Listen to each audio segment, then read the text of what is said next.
श्री स्वामी समर्थ। जय जय स्वामी समर्थ। स्वामींचं नाव घेऊन मी या व्हिडिओला सुरुवात करते। येत्या 8 मे म्हणजेच गुरुवारी आली आहे मोहिनी एकादशी। शास्त्रानुसार मोहिनी एकादशीचं व्रत श्रेष्ठ मानलं जातं। या दिवशी भगवान विष्णूंनी मोहिनीचं रूप धारण करून राक्षसांचा वध केल्याचं सांगितलं जातं। मोहिनी एकादशी व्रत केल्याने व्यक्तीची सर्व पापं धुतली जातात आणि व्यक्तीला शत्रूवर विजय प्राप्त करता येतो। एवढंच नाही तर एकादशी व्रत केल्याने कुटुंबात सुख शांती कायम राहते आणि व्यक्तीला धन ऐश्वर्य आणि बुद्धीची प्राप्ती होते।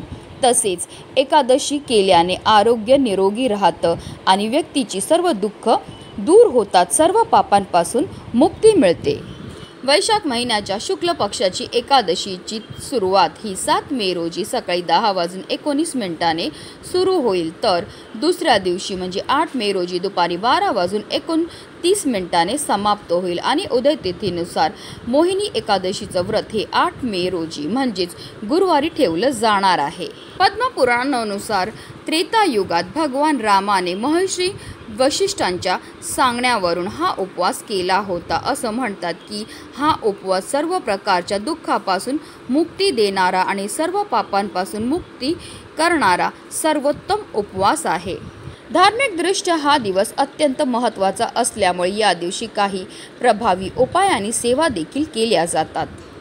आणि म्हणूनच आपल्याला मोहिनी एकादशीच्या दिवशी तुम्ही व्रत नाही केलं तरीही चालेल, पण इथे अर्पण करा फक्त 1 सुपारी।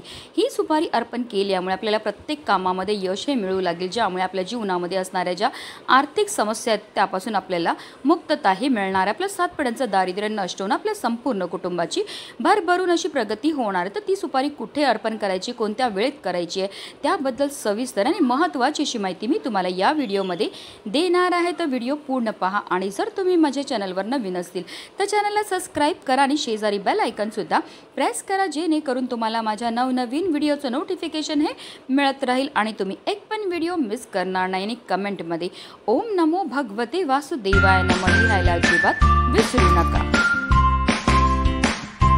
हिंदू धर्मात पूजेच्या वेळी सुपारीला विशेष महत्त्व आहे। पानासोबत सुपारी देखील पूजेत ठेवली जाते। गणेशाला सुपारी प्रिय आहे आणि जेव्हा पूजा केली जाते तेव्हा प्रथम उपासक गणेश आणि गौरीचे प्रतीक सुपारीच्या रूपात वापरतात। भगवान विष्णू आणि देवी लक्ष्मीच्या पूजेमध्ये सुपारीचा वापर हा केला जातो। सुपारी संबंधित असे काही उपाय आहेत जे केल्याने धनात वाढ होते, त्यासोबतच सुख समृद्धी वाढते। हे उपाय आपल्याला व्यवसाय आणि करिअरमध्ये उपयुक्त ठरू शकतात आणि म्हणूनच आपल्याला हा 1 सुपारीचा उपाय जो आहे तो करायचा आहे। आणि म्हणूनच आपल्याला मोहिनी एकादशीच्या दिवशी सकाळी ब्रह्ममुहूर्तावर उठायचं आहे आणि अंथरुणामध्येच आपल्याला श्री हरी विष्णू आणि माता लक्ष्मीचं स्मरण करायचं असं म्हटलं जातं। आपण ब्रह्ममुहूर्तावर जी पण कार्य करतो त्यामध्ये आपल्याला 100 पटीने पुण्यफळ हे प्राप्त होत असते। त्यानंतर आपल्याला आंघोळीच्या पाण्यामध्ये आवर्जून गंगाजल टाकून स्नान करायची आणि त्यानंतर स्वच्छ वस्त्र हे परिधान करायचे। जर शक्य असेल तर या दिवशी लाल किंवा पिवळ्या रंगाचे वस्त्र परिधान करा। आणि सर्वप्रथम आपल्याला देवघरामध्ये दिवा हा प्रज्वलित करून घ्यायचा आहे, कारण कोणतीही पूजा किंवा कोणताही उपाय जर आपण अग्नीच्या साक्षीने केला तर त्यामध्ये आपल्याला निश्चितच सफलताही प्राप्त होत असते। त्यानंतर आपल्याला मोहिनी एकादशीचं व्रत ठेवण्याचा संकल्प हा करून घ्यायचा आहे। त्यानंतर आपल्याला श्रीहरी विष्णू आणि माता लक्ष्मीची विधीपूर्वक पूजाही करून घ्यायची आहे। श्रीहरी विष्णूंना प्रिय असणारी पिवळी फुलं पिवळी फळं अर्पण करून घ्यायचे, चंदन अर्पण करून घ्यायचं आहे।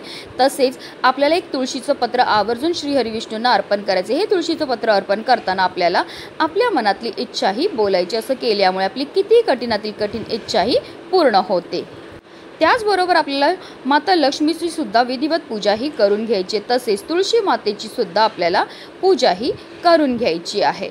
तसेच मोहिनी एकादशीच्या व्रत कथेचं पठण किंवा श्रवण सुद्धा करायचे।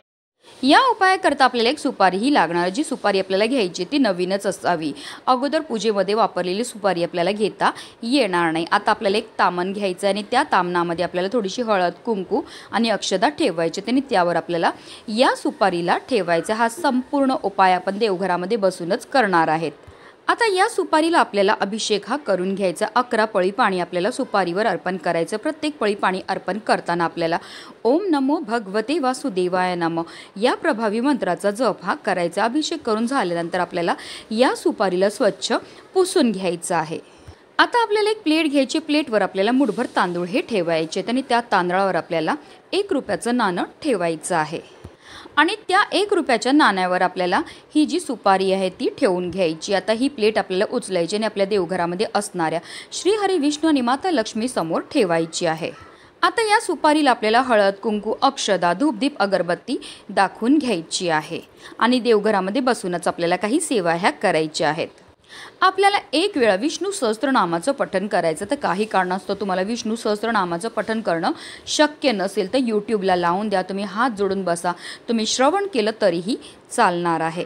त्याचबरोबर आपल्याला 108 वेळा ओम नमो भगवते वासुदेवाय नमः या प्रभावी मंत्राचा जप सुद्धा करायचा आहे। या दोन्हीही अतिशय उच्च कोटीच्या सेवा आहेत। ह्या सेवा केल्यामुळे आपल्यावर फारच लवकर श्री हरी विष्णू आणि माता लक्ष्मी प्रसन्न होतात। आता हा उपाय आपण देवपूजा करून झाल्यानंतर सकाळीच करणार आहेत। तर आपल्याला काय करायचं, संपूर्ण दिवसभर या सुपारीला प्लेटमध्येच आपल्याला देवघरामध्ये ठेवायचं आहे। संध्याकाळी 6 वाजल्यापासून 9:30ची जी वेळ असते ती माता लक्ष्मीची आगमनाची वेळ असते। त्यावेळेस आपल्याला काय करायचं आहे, आपल्याला एक लाल रंगाचा कपडा घ्यायचा आहे। त्यावर आपल्याला या प्लेटमध्ये असणारी सुपारी, त्याचबरोबर 1 रुपयाचं नाणं, तसेच या 1 रुपयाच्या नाण्याखाली जे तांदूळ आपण ठेवलेले त्याच्यातले 11 तांदळाचे दाणे आपल्याला घ्यायचे। ह्या 3 वस्तू आपल्याला त्या लाल रंगाच्या कपड्यामध्ये ठेवायचे आणि त्याची एक पोटलीही तयार करून घ्यायची आहे। आता ही पोटली घेऊन जायचं आपल्याला आपल्या मुख्य प्रवेशद्वाराच्या इथे। मुख्य प्रवेशद्वाराच्या आतल्या बाजूला उजव्या साईडला आपल्याला ही पोटली जी आहे ती खिळ्याच्या मदतीने लटकवायची आहे, कारण आपल्या घराचं मुख्य प्रवेशद्वार हे आपल्या घराचं सर्वस्व असतं। आपल्या घरामध्ये येणारी कोणतीही चांगली गोष्ट, वाईट गोष्ट, लक्ष्मी, अलक्ष्मी ही आपल्या मुख्य प्रवेशद्वारामधूनच प्रवेश करत असते। अशी ही अभिमंत्रित पोटली आपल्या मुख्य प्रवेशद्वारावर लावल्यामुळे आपल्या घराकडे माता लक्ष्मी ही आकर्षित होते आणि तिचं अखंड आगमन आपल्या घरामध्ये होत असतं। जेव्हा आपण मेहनत करतो, कष्ट करतो, तेव्हा आपल्याला आपल्या कष्टाला नशिबाची साथ ही मिळायला लागते। जी अप्राप्त लक्ष्मी आहे ती आपल्याला प्राप्त व्हायला लागते। अतिशय चमत्कारिक असा हा उपाय। मोहिनी एकादशीच्या दिवशी जर तुम्ही हा प्रभावी उपाय केला तर तुम्हाला प्रत्येक कामामध्ये यश हे मिळायला लागेल, ज्यामुळे तुमच्या जीवनामध्ये असणारे जे आर्थिक समस्या त्यापासून तुम्हाला मुक्तता मिळून तुमच्या संपूर्ण कुटुंबाची भरभरून अशी प्रगती होणार आहे। म्हणूनच व्हिडिओ जास्तीत जास्त लोकांपर्यंत शेअर करा, जेणेकरून प्रत्येकाच्या आयुष्याचं कल्याण हो हीच मनामध्ये इच्छा। श्री स्वामी समर्थ। जय जय स्वामी समर्थ।